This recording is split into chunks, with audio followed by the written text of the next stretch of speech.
Boa tarde, amigos. Sejam todos bem-vindos. Estamos no ar, então, com mais uma edição do Fato Econômico, a economia além da conjuntura. Edição de hoje, sexta-feira. Sexta-feira, dia 13 de dezembro de 2024.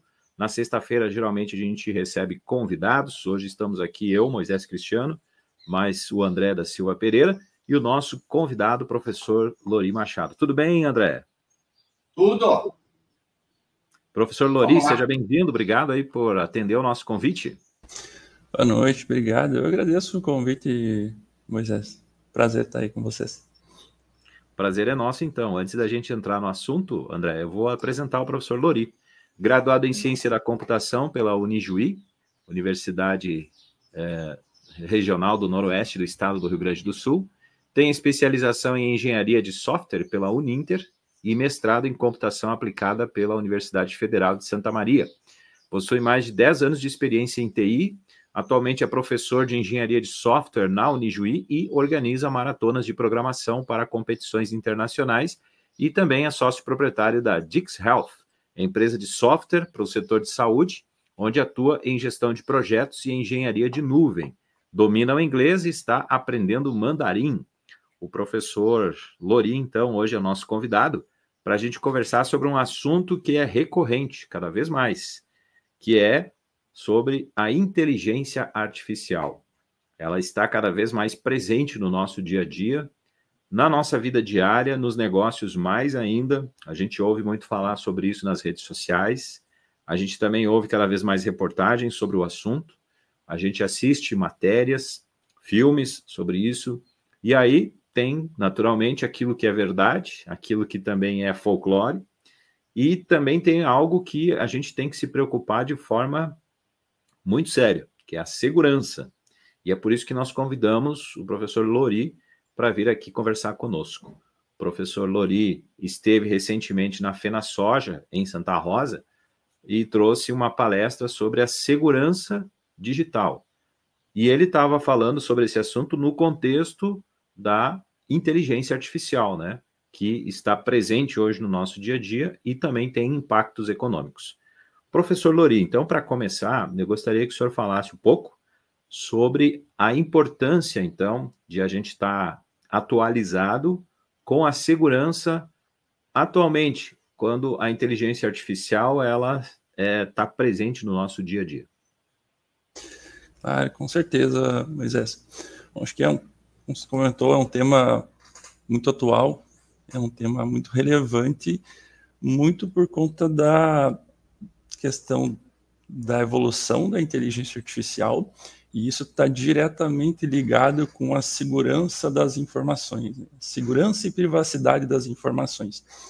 Hoje, esse tema ele é muito discutido, principalmente nos últimos anos, né, desde 2018, no que tange a segurança e privacidade no Brasil. A gente tem algumas regulamentações hoje vigentes, como a LGPD, a Lei Geral de Proteção de Dados, que ela nos dá algumas diretrizes de como tratar os dados, do que fazer com esses dados, quais seguranças nós devemos construir para proteger esses dados e de que forma nós temos que organizar, manter e distribuir dados no que tange a privacidade. E por que isso está relacionado ao termo, ao conceito, até o tema em si de inteligência artificial? A gente vê hoje muito o uso da IA, né, inteligência artificial, pelos jovens ou em qualquer nicho de negócio para gerar conteúdos, gerar informações de forma rápida.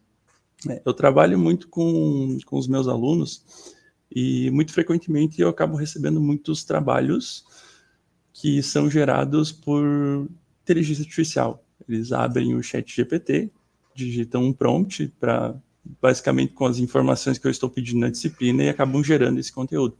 É um conteúdo gerado de forma artificial.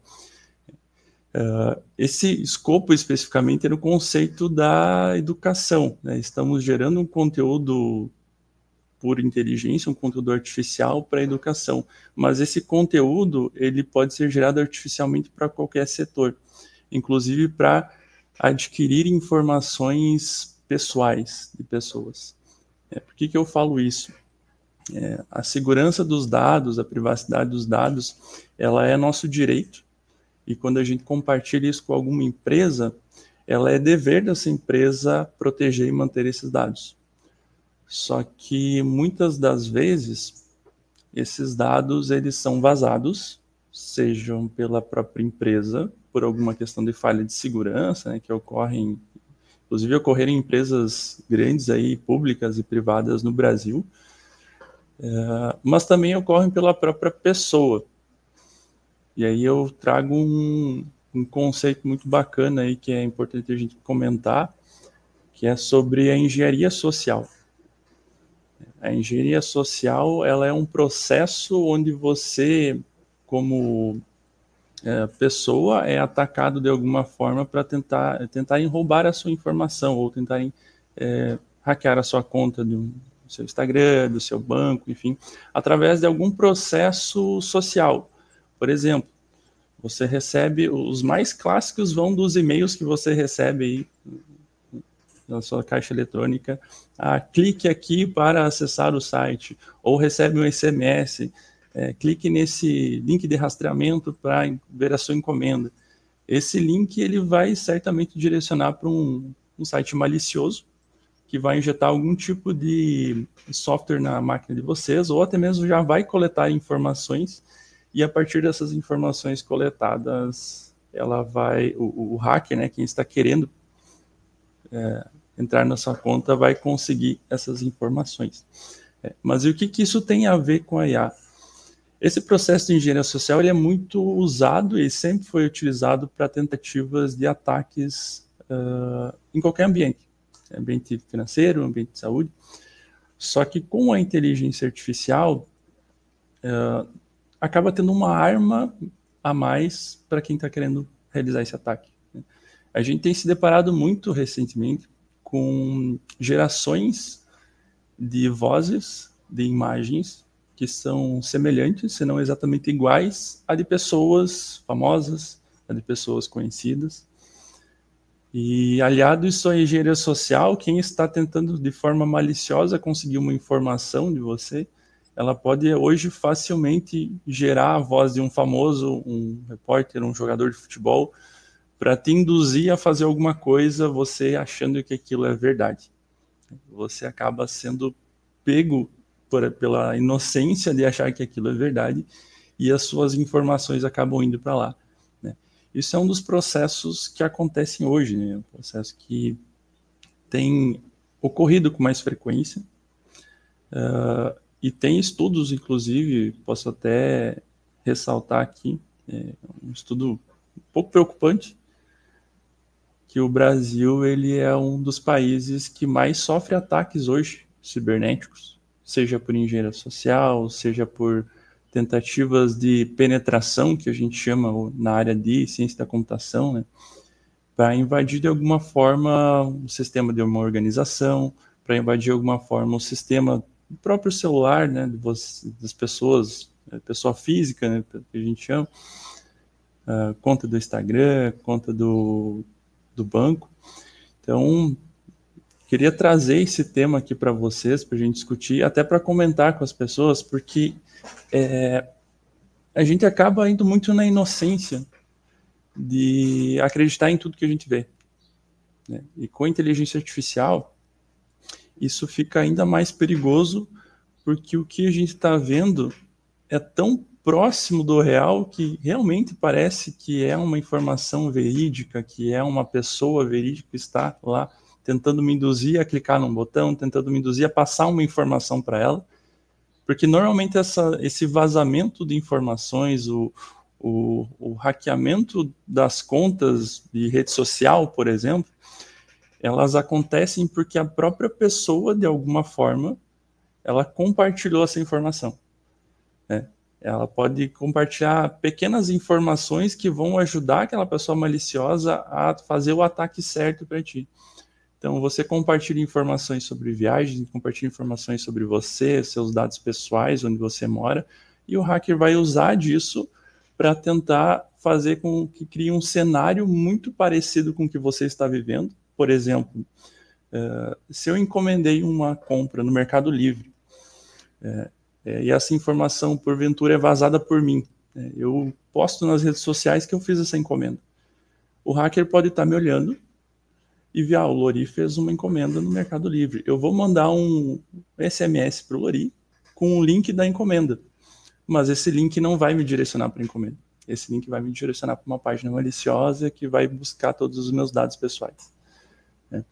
Então, a segurança e a privacidade, muitas vezes, a informação que a gente tenta privar, ela acaba sendo compartilhada por nós mesmos.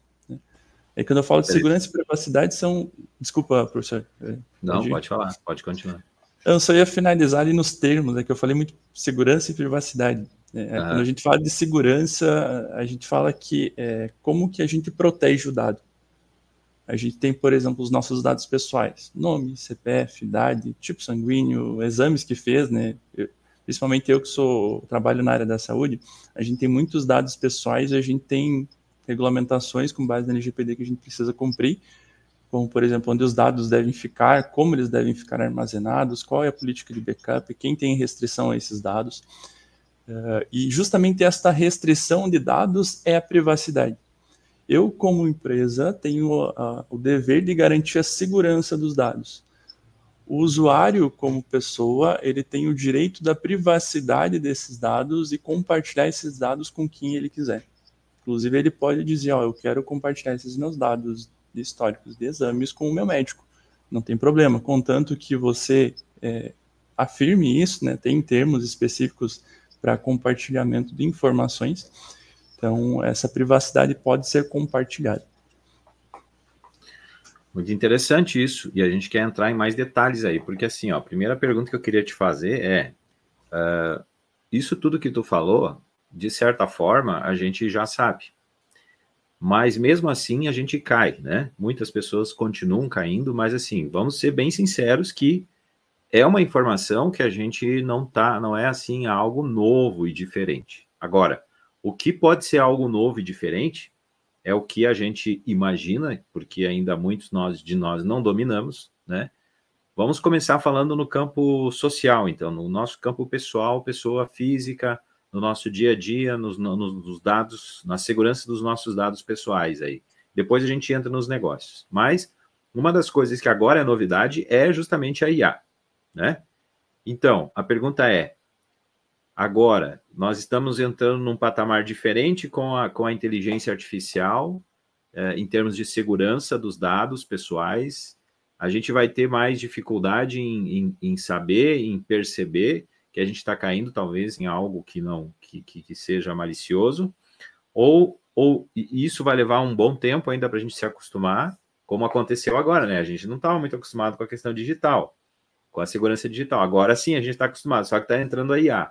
E aí, vamos entrar num novo período agora de cuidados, de cautela? O que tu acha?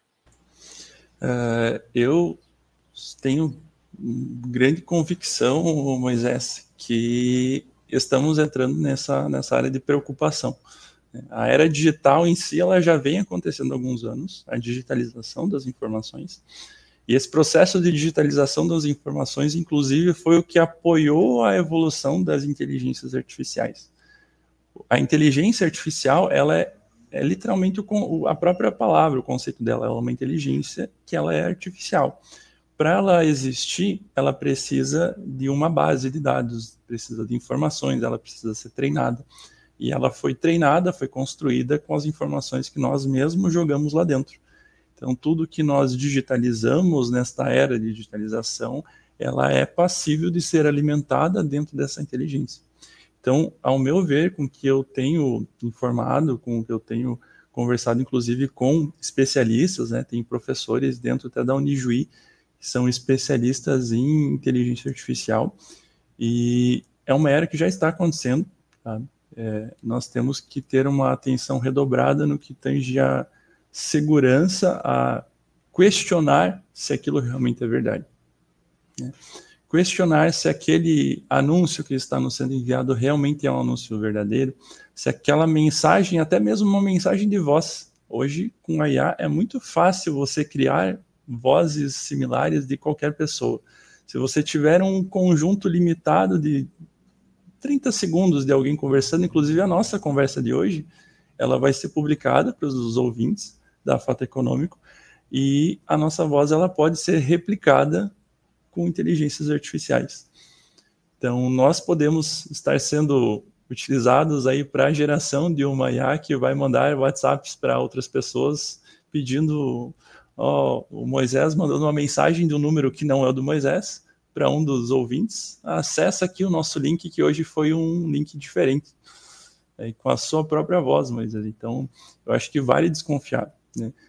Tem um número diferente, tem uma característica diferente, e isso vai ficar cada vez mais difícil. A inteligência artificial de 2 anos para cá evoluiu absurdamente.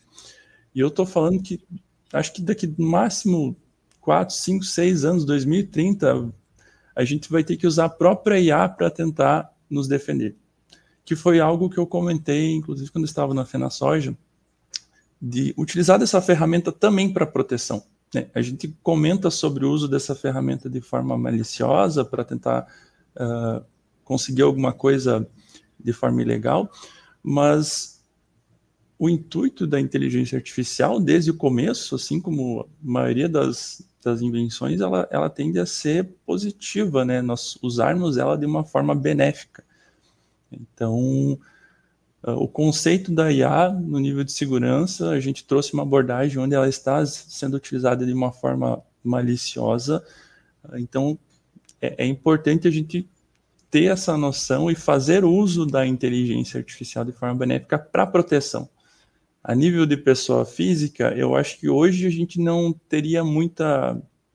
As pessoas normalmente não teriam muito esse hábito, mas acredito que ao longo dos anos esse hábito vai ter que ser construído e de forma natural, né? Vai ser natural você conferir se a informação vai ser verídica, de que forma essa informação foi gerada, e você pode fazer uso da própria IA para identificar isso. Mas, então, resumindo... Oi. Deixa eu te fazer uma pergunta, já Claro. te atrapalhando.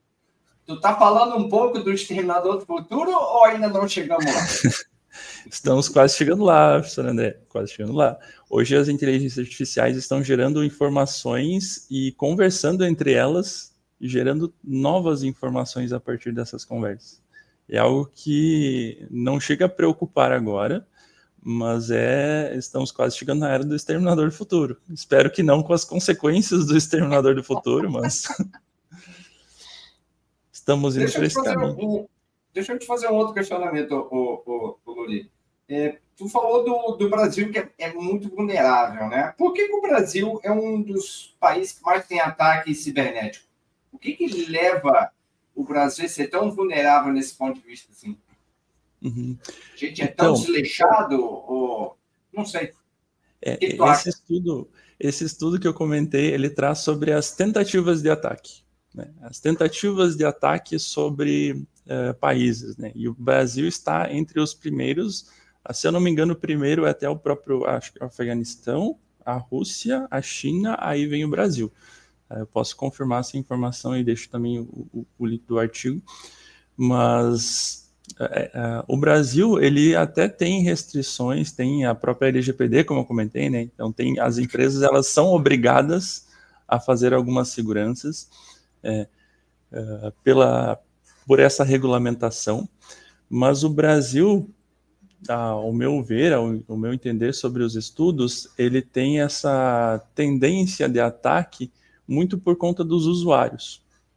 Os usuários tendem a ser mais frágeis e essa fragilidade ela é utilizada em favor de quem está tentando atacar, infelizmente. O que chama de frágil? Por exemplo, até a própria da engenharia social, né? A tendência, segundo os estudos ali, segundo os dados dos estudos, a maioria dos ataques que acontecem no Brasil, eles são os via trojano, que os cavalos de Troia, são os links enviados e a gente clica e gera uma instalação desse dispositivo dentro da máquina. Então, pelo perfil do Brasil, aí eu já não saberia te dizer explicar o motivo, mas o perfil do brasileiro hoje, ele tende a clicar mais nesses links que nos outros países. Talvez seja um dado para a gente se preocupar muito no tema que nós estamos falando hoje, né?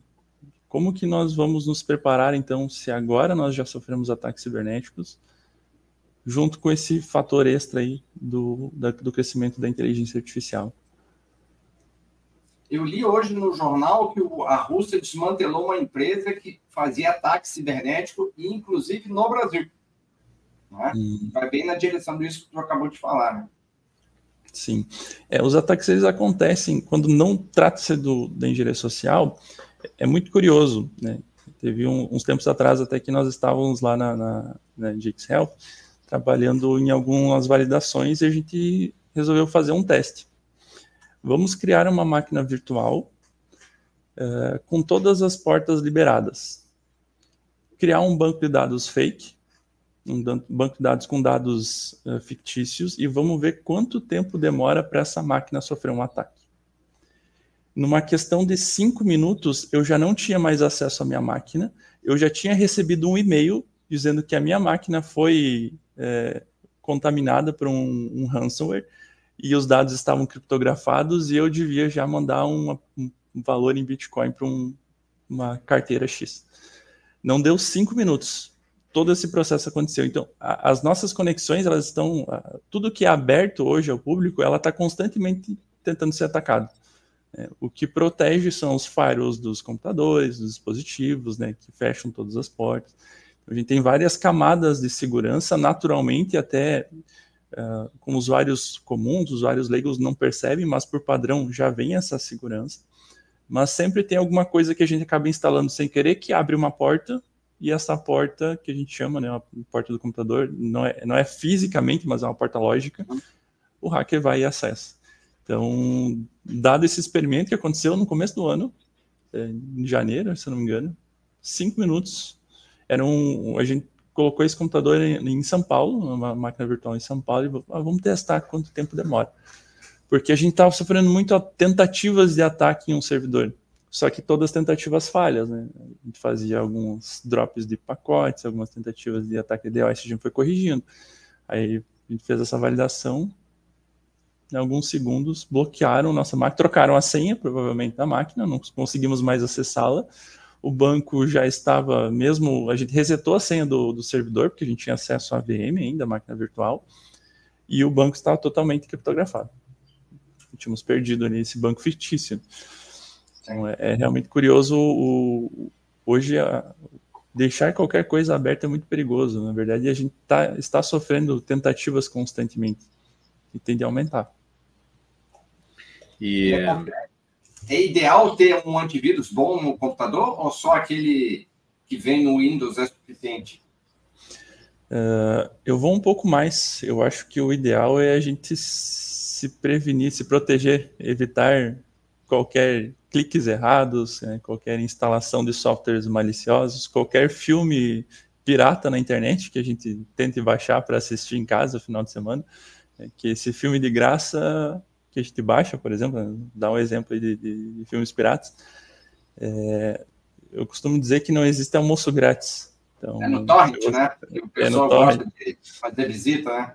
Exatamente. Então, se você está conseguindo alguma coisa, está utilizando algum serviço e não está pagando por ele, alguma coisa você está pagando, seja com informações suas, seja com algum dado da sua máquina. Então, não existe almoço grátis. É de graça, então você está vendendo a sua informação. O preço de utilizar o serviço é a sua informação. Sim. Então, acho que a nível de antivírus é importante, ou pelo menos para quem utiliza o Windows, na sua grande maioria, o próprio antivírus do Windows, em sua grande maioria, é o suficiente. Quem opera com transações financeiras, aí já a nível econômico, bancos, e precisa trabalha constantemente com cifras grandes, eu acho muito pertinente a instalação de sistemas de antivírus profissionais, pagos, bem conceituados no mundo, né? Temos vários aí que a gente poderia citar, mas inclusive um deles, o Kaspersky, ele caiu por água abaixo há uns tempos atrás, porque o próprio antivírus ele acabou sendo invadido. Mas que beleza. Fica a minha dica de, a nível de pessoa física, com acessos normais, o próprio Windows é o suficiente, mas transações financeiras sendo realizadas no equipamento, eu acho que é um antivírus profissional pago seria interessante. Okay. Professor, subindo um pouquinho o degrau dentro do nosso ponto de vista aqui, a gente falou bastante sobre a parte mais de pessoa física, enfim, nosso trabalho no dia a dia, enfim, a nossa atuação aí no digital. Mas eu queria, tem esse patamar que eu quero subir, depois mais um especificamente da empresa, antes de chegar lá na empresa diretamente, ainda fazendo o link entre o consumidor e a empresa. A gente sabe, o professor citou a Lei Geral de Proteção de Dados, a LGPD, que veio justamente para mais proteção. A gente ouve muito falar nas empresas que investem em proteção.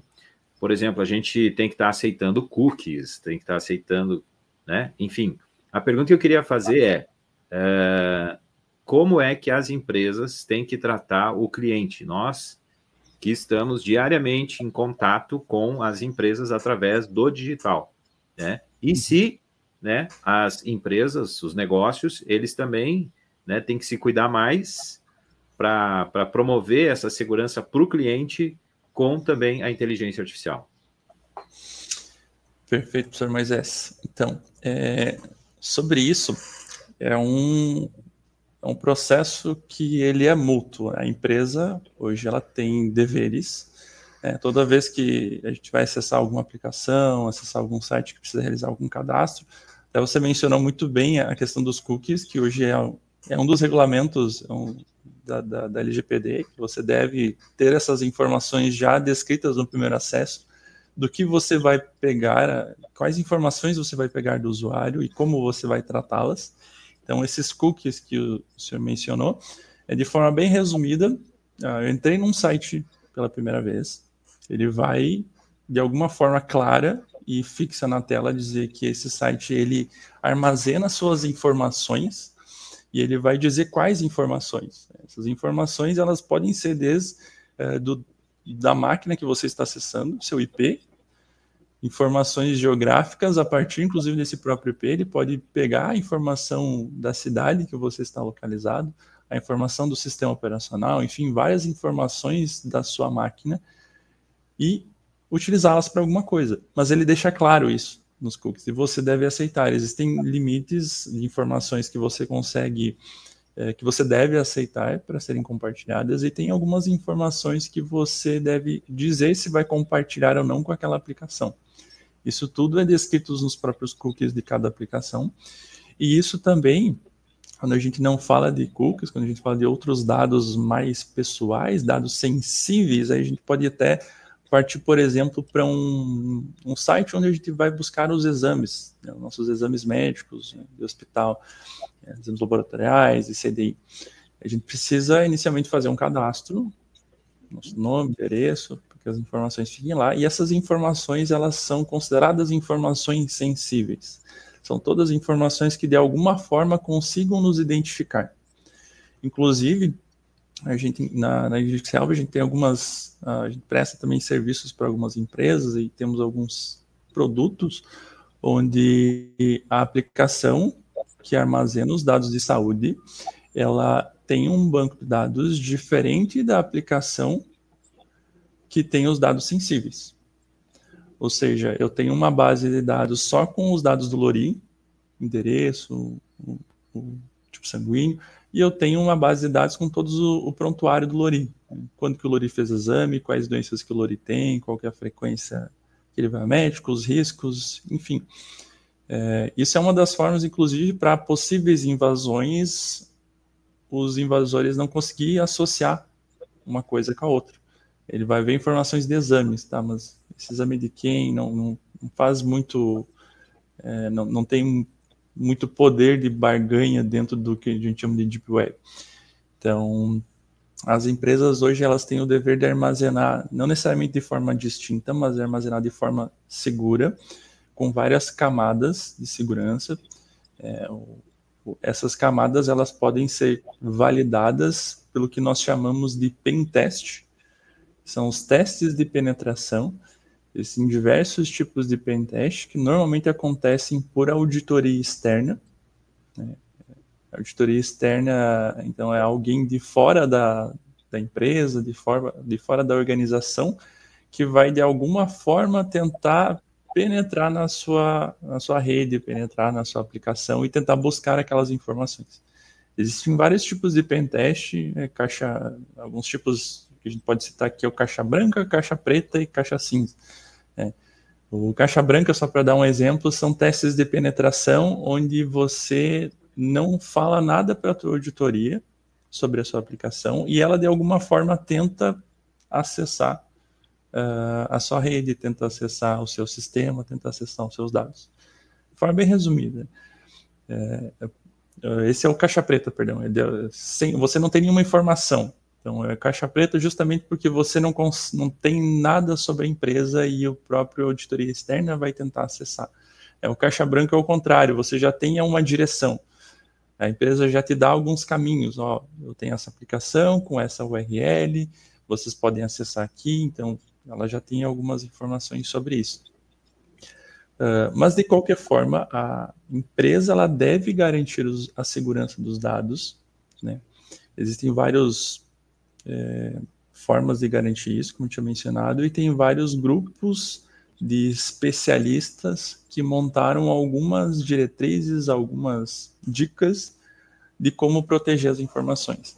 Acho que as mais importantes que a gente pode citar é a OWASP, que ela tem um top 10 de formas de dicas de segurança das aplicações, e o P-Test, que também é outro grupo de especialistas, que, se não me engano, são 7 dicas que eles dão lá sobre como manter a aplicação segura.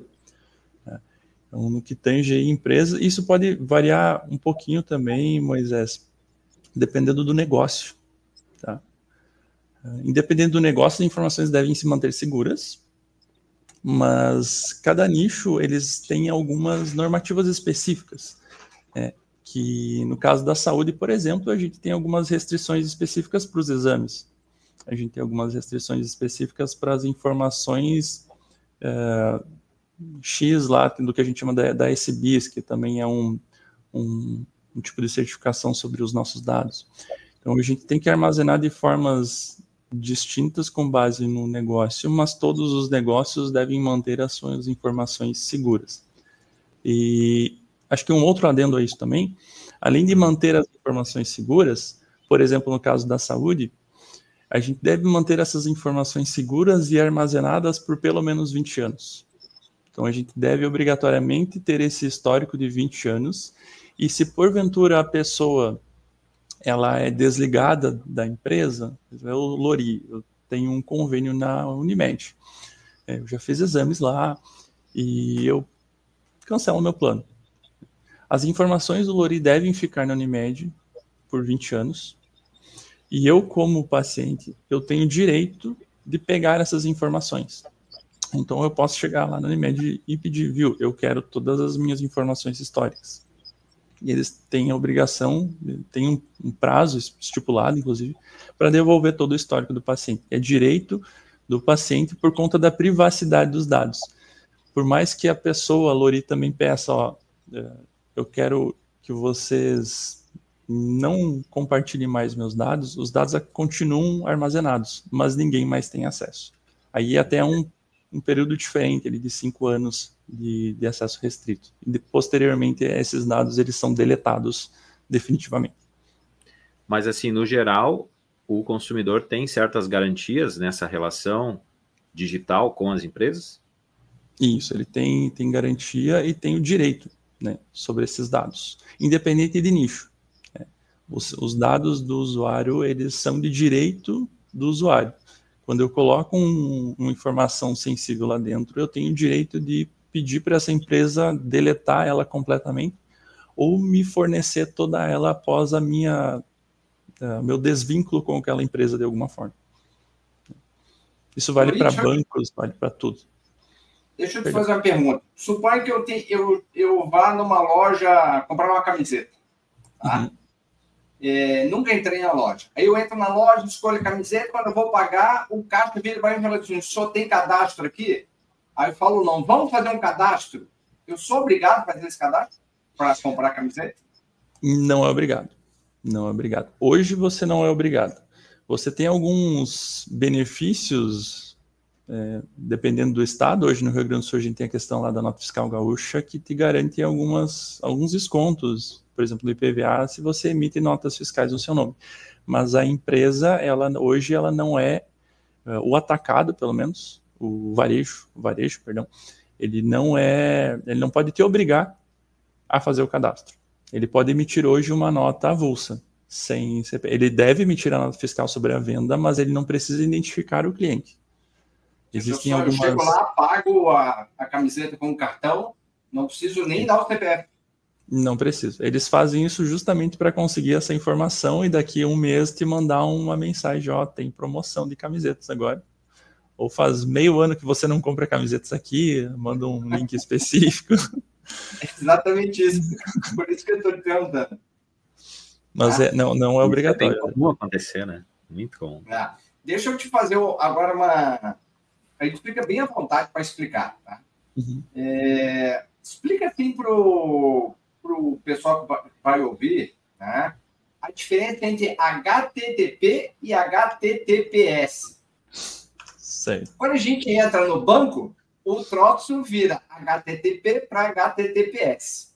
Por que isso? O que significa isso? Bom, muito bem. A própria sigla HTTP, ela é o protocolo de transferência de hipertexto, né? Tecnicamente.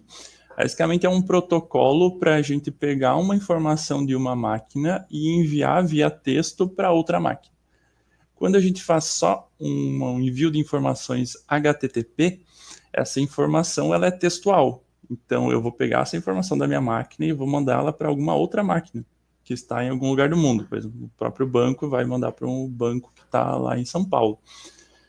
Essa informação é um texto.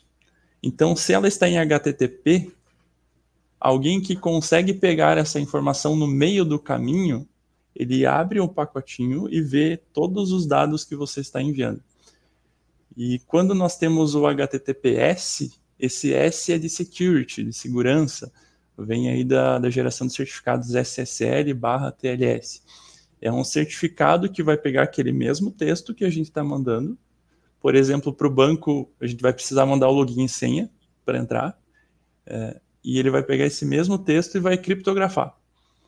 Essa informação ela vai, então, criptografada lá para o banco, e lá no banco ela vai conseguir descriptografar ela, por conta desta chave de segurança. Então, toda vez que você ver um site, independente de qual for, e não tiver aquele S no final, fuja, porque toda a informação trafegada ali, ela vai ser aberta. Hoje é muito fácil pegar uma informação no meio do caminho, né? Quando você acessa um site, esse site está em algum lugar do mundo.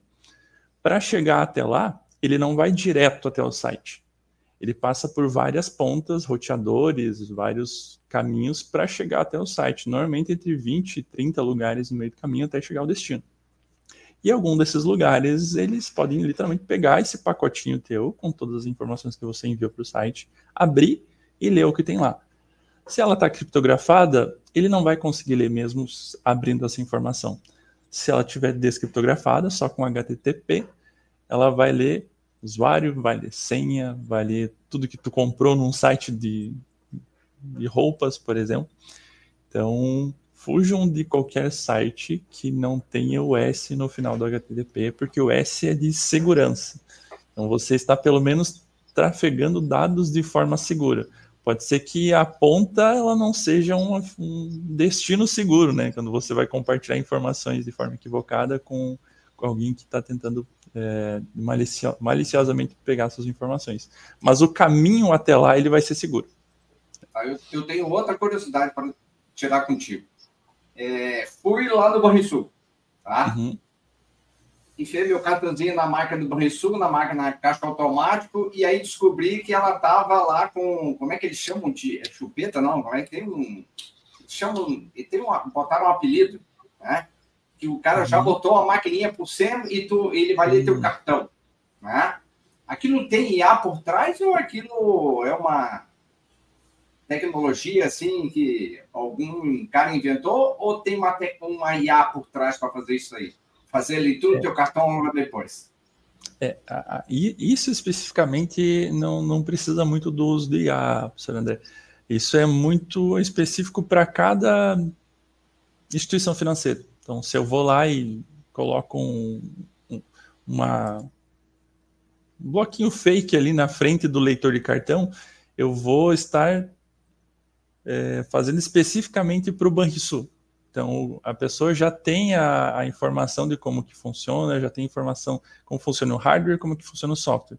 Então, ela consegue simular esses dois componentes e fazer com que ele leia a tua informação, pegue essa informação, passe para a máquina mesmo, né, para o software do Banrisul. Você vai incluir informação de senha, ele vai ler, vai armazenar para ele a senha e vai passar para o Banrisul a senha. Você, como usuário, vai ser transparente. Tu vai colocar o cartão, vai digitar a senha, vai pedir para sacar, vai sacar o dinheiro e vai embora. Mas aquele dispositivo, ele vai pegar a senha, vai armazenar ou vai mandar para algum lugar, onde esse hacker está lá localizado, e vai pegar essa senha e vai passar adiante para o Banrisul como se nada tivesse acontecido. Então, é algo que não necessita tanto da IA, mas é algo... Esse processo é mais para alguém que tem conhecimento específico no software e no hardware de onde isso está sendo instalado. O que, infelizmente, acontece da instituição. Normalmente acontece por pessoas que já trabalharam, já sabem como é que funciona o processo, já sabem como é que é o processo de construção daquele hardware, como é que funciona o processo de envio de requisições daquele software. Então, infelizmente, isso acontece por quem já conhece, quem estava lá dentro saiu, ou quem está lá dentro e mandou informação para fora. Então tem mais uma pergunta, vou atrapalhar o Moisés aí.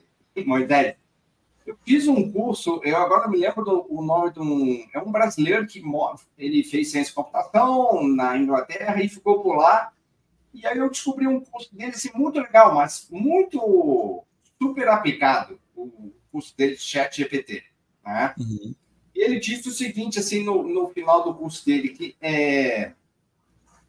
muita gente usa, né, para você escrever um texto, fazer um artigo, fazer uma dissertação, seja lá o que for. Mas que ainda não existe, aí eu queria, para tu me tirar essa dúvida, que não existe ainda alguém que consiga dizer esse texto, esse artigo, esta carta foi feita através do ChatGPT. Já tem como identificar que foi feito por uma inteligência artificial ou não tem ainda? Então, tem tentativas, senhor André, tem tentativas dessa identificação. Porque o que acontece? Hoje a IA ela evolui muito rápido. Então, se você já consegue construir um modelo de inteligência artificial capaz de reconhecer isso, quem gerou esse texto já vai ter um modelo diferente para construir o texto de uma forma diferente. Então, é muito subjetivo quando a gente chega nessa parte. Mas eu posso falar... então. Exatamente. A nível acadêmico, eu passo todos os meus trabalhos de conclusão de cursos, artigos que eu acabo recebendo, sempre por algumas ferramentas que propõem essa ideia. Ao ler o texto, depois que a gente trabalha muito com a geração de conteúdo com IA, a gente percebe alguns padrões. Ele tem alguns padrões de geração de texto. Às vezes acaba ficando transparente até para nós. Não, esse texto aqui claramente foi gerado por IA. Hoje eu tenho muito essa percepção por conta, por exemplo, eu tenho alunos que... repetição, né? Exato, eles são alunos que não prestam atenção na aula, são alunos que não têm notas boas e do nada, quando vai apresentar um artigo, o artigo está perfeito. Poxa, então temos alguma discrepância aqui e a gente vai olhar esses textos e realmente os textos estão muito... Isso aqui foi gerado por IA. Tem algumas plataformas que tentam, então, professor André, mas ele hoje não é 100%, não consegue uma plataforma que garanta, ó, esse texto foi gerado por IA, é 100% de certeza. Mas eles dão um percentual. Ó, a partir do que tu tá me mandando, eu tenho um percentual de 70% que isso aqui pode ter sido gerado por IA, 25% por alguém de verdade e 5% de mistura de IA com humano. Ok, obrigado. Interessante. Agora eu queria entrar na parte final, então, da nossa conversa hoje, e eu queria daí entrar especificamente agora sim no terceiro patamar, entrar na empresa. E a gente sabe que a empresa tem informações sensíveis, informações importantes, informações estratégicas, né? Informações financeiras, enfim, informações dos próprios clientes, que a gente acabou de falar sobre esse assunto. E aí eu queria saber de ti, professor, qual é que é né, a intensidade aí da necessidade de segurança cada vez maior das empresas, se elas estão suscetíveis, o que tem que ser feito, né? Se a inteligência artificial também, né, é uma ameaça à segurança nas empresas, porque certamente elas investem mais nisso, né? Deve ter lá uma provisão para isso. E como que isso impacta no resultado econômico, né, no total das empresas. Uhum. Não, muito bem comentado, professor Moisés. Sobre isso, eu já antecipo que algumas informações que hoje são persistidas nessas empresas, principalmente ali no que tange as senhas, elas hoje são criptografadas, oficialmente. É obrigatório as senhas serem criptografadas no banco. Então, se aquele banco for resgatado, a informação de acesso você não vai ter, né? Mesmo se alguém quiser fazer uma manutenção lá dentro do banco de dados, ele não vai ter acesso àquela senha e não tem como descriptografá-la. As formas de criptografia que são utilizadas para a senha, elas não são computacionalmente descriptografáveis, né? E o que as empresas utilizam hoje, eu vejo que a IA ela tem um grande mercado para apoiar na segurança dessas informações, né? Por um lado, a gente tem a criptografia das senhas, mas a gente tem, por outro lado, como é que a gente vai manter o resto das informações, porque, como eu comentei, a senha criptografada ela não pode ser descriptografada, então eu não posso criptografar outras coisas, porque eu preciso daquela informação, eu preciso saber qual que é o resultado do exame do Lori. Então, essas informações já devem se manter seguras, e eu vejo a IA como uma das ferramentas que podem apoiar manter aquilo seguro dentro das empresas. De que forma? A gente pode treinar inteligências para que elas monitorem o nosso ambiente. Se, por exemplo, o Lori, ele nunca entra no site lá do hospital para retirar exames, e do nada o Lori decide tirar todos os exames históricos dele em um dia. A IA, ela pode basicamente ler esse tráfego de informações e perceber, poxa, tem alguma atividade em comum e eu vou trancar o acesso do Lori para que essas informações só sejam liberadas via alguma autenticação humana, reconhecimento de face, algum tipo de dispositivo CAPTCHA, que a gente chama, para identificar se realmente é humano que está realizando aquela operação. Então, isso é uma das formas que eu vejo... Isso a gente já vê, né, acontecer já. Isso a gente já vê acontecer. Isso, exatamente. Isso eu vejo como uma das formas que a gente pode usar, né, para monitorar o ambiente e a própria IA já tomar a decisão. O que eu vou fazer com essa... Eu tenho a informação que o Lori nunca baixou os exames dele, e do nada o Lori baixa todos os exames. Isso ela pode tentar interpretar como um problema e ela mesma já tomar uma ação sem configuração, né? Isso é uma ameaça, eu vou trancar o acesso do Lori até uma confirmação humana. Então, isso pode ser bom, isso pode ser ruim, né? E vai muito do treinamento da IA, vai muito como a gente vai construir essa inteligência.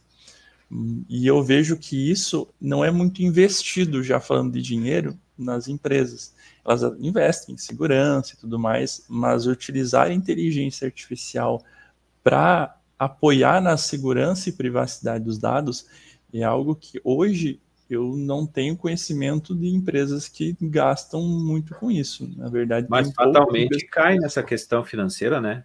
Porque, por exemplo, certamente para te ter um monitoramento melhor, uma segurança melhor, você vai ter que investir mais em produtos mais caros, né? Esse investimento, ele tende a ser utilizado no que hoje não é relacionado com inteligência artificial, que são as seguranças já consolidadas, né? As camadas de segurança que já existem. Essa inovação de inteligência artificial para o segurança e privacidade é um investimento que, infelizmente, ele não acontece com tanto afinco. E tu acha que em breve vai mudar isso? Vamos ter que mudar, eu acho, senhor, mas essa vai ser algo inevitável. Ao meu ver, forçado, então. Vão ser forçados a mudar. É isso, ou, no caso das empresas, elas vão ser ter as suas informações vazadas, vão ter outras empresas que vão investir nisso, e eu, como usuário, eu colocaria, mas entre escolher 12 empresas, uma empresa que investe em inteligência artificial para a segurança dos dados e a outra que não, eu vou garantir os meus dados na empresa que tem inovação com IA para segurança, e para qualquer outro nicho, né, mas segurança é o nosso tema de hoje. Então, acho que a gente vai acabar sendo obrigado. Muito bem, muito obrigado pelas informações, mas eu, como me colocando no lugar de uma pessoa que está ouvindo, vai perguntar assim, bom, tu tá falando com um professor aqui, que é uma pessoa especialista no assunto, que inclusive, né, ensina outros. Eu queria te perguntar, para finalizar, né, que dicas tu daria, né, aonde buscar informações fidedignas e importantes sobre esse assunto, que é, né, algo assim primordial para as empresas, que vai impactar nos negócios delas, né, e também para nós, consumidores, mas eu gostaria de ser específico mais das empresas. O que tu daria de dica para buscar onde essas informações que vão, né, ajudar aí a se preparar para essa questão de segurança na internet, no digital, enfim, com a inteligência artificial? Sim. O que eu tenho para passar como dica é sempre ir atrás das informações verídicas, mas aí isso vai gerar um autoquestionamento. Como é que eu vou saber que essa informação realmente é verdade, é verdadeira? E como é que eu vou garantir esse dado? Então, eu vejo, até pulando um pouquinho da questão da dica, que isso pode estar indo para um caminho onde a gente vai retornar para o encontro pessoal. Hoje a gente tem muito encontro digital, né? Nunca estamos presencialmente um com o outro, podendo, inclusive, gerar essa nossa própria apresentação de uma forma artificial. E uma das formas de garantir é você realmente estar de frente a frente com a pessoa. Então, se você recebeu uma notificação de correios e você não encomendou nada, não faz muito sentido você clicar. Se você recebeu uma promoção de camisetas e você nunca acessou aquela loja, é de se desconfiar, né? Desconfie dos dados que são enviados para você, mas eu acho que eu deixo até uma mensagem final, né? Desconfie, mas não deixe dessa desconfiança fazer com que você não compartilhe demais informações com amigos, demais informações com parentes, com familiares, né? Então a minha dica seria mais no você prestar atenção no que você está fazendo, você como pessoa física. E pessoa jurídica, empresas, eu acho que vale muito esse investimento da inteligência artificial dentro do âmbito da segurança da informação. Tá bem, professor. A gente agradece muito, viu, a tua presença aqui no nosso programa, no Fato Econômico, a economia além da conjuntura. Deixamos aberto aí, né, o microfone para você fazer as tuas considerações finais.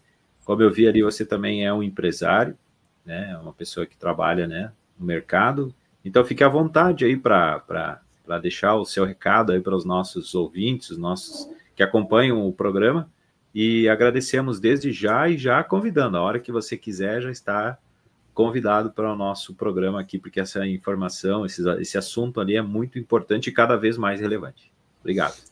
Perfeito. Novamente, eu também agradeço aí o convite aqui para o Fato Econômico. Bom, eu já vou aproveitar então para comentar sobre o Unijuí e sobre a empresa, né? A questão do Unijuí como universidade aqui da região, pessoal que está nesse processo de entrar em uma graduação, por exemplo, né? Curtiu a inteligência artificial, como ela está evoluindo, como ela está sendo construída. Existem cursos da Unijuí que você pode realmente construir uma inteligência artificial, entender como funciona, redes neurais, processo de evolução, enfim. Então, já deixo o convite para acadêmicos, futuros acadêmicos que têm interesse na Unijuí, e deixo aqui também sobre a própria empresa a qual eu trabalho, a DixHealth. Ela é uma empresa de desenvolvimento, ela está em uma evolução agora, na verdade, a gente está numa redefinição. É uma empresa que está separando em segmentos. A gente vai manter esse segmento de saúde, né, como prestador de serviço para instituições ou, enfim, qualquer empresa que tenha um software de saúde ao qual a gente faça uma assessoria, apoie no desenvolvimento. Estamos criando outros segmentos de desenvolvimento próprio para construir outras aplicações de outros nichos e até segmentos de nuvem, como eu comentei, né? Eu atualmente faço esse papel de engenharia de nuvem, que um dos papéis do engenheiro de nuvem é manter a segurança das informações dentro do que nós chamamos de nuvem. Essa nuvem é onde a informação está alocada em algum lugar do mundo. Então, deixo aqui o convite para quem quiser seguir a gente aí no Instagram, @DixHealth. A gente tem algumas oportunidades até de emprego para quem se interessa na área de desenvolvimento, na área de saúde, na área de cloud. E seguir a gente para, de repente, fazer um network, quem se interessar e tiver algum processo para que a gente possa apoiar a nível de serviço, a nível de produto, se manter à disposição. E, com certeza, Moisés, gostaria de vir ter outras oportunidades para vir aqui, trazer os outros 2 sócios da empresa, são pessoas muito experientes.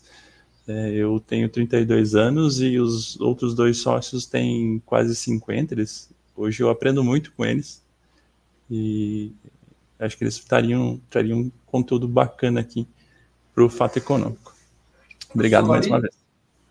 Deixa eu te perguntar uma coisa, a graduação e o presencial ou é online? A graduação no campus Santa Rosa e Ijuí é em Ciência da Computação e Engenharia de Software, os 2 são presenciais. O curso de Engenharia de Software ele é mais voltado para o desenvolvimento e o curso de Ciência da Computação é uma formação mais cientista mesmo, né? Mais do processo acadêmico, não acadêmico, mas da criação dos dados, do cientista de computação. Ok. Obrigado. Obrigado por ter vindo e volto sempre. Moisés. Obrigado. Então tá certo. Ficamos por aqui com mais uma edição do Fato Econômico, a economia além da conjuntura. Voltamos na semana que vem. Um bom final de semana. Valeu, André. Obrigado. E valeu, professor Lori. Obrigado. Um abraço e até mais. Obrigado. Um abraço. Até mais. Bom final de semana.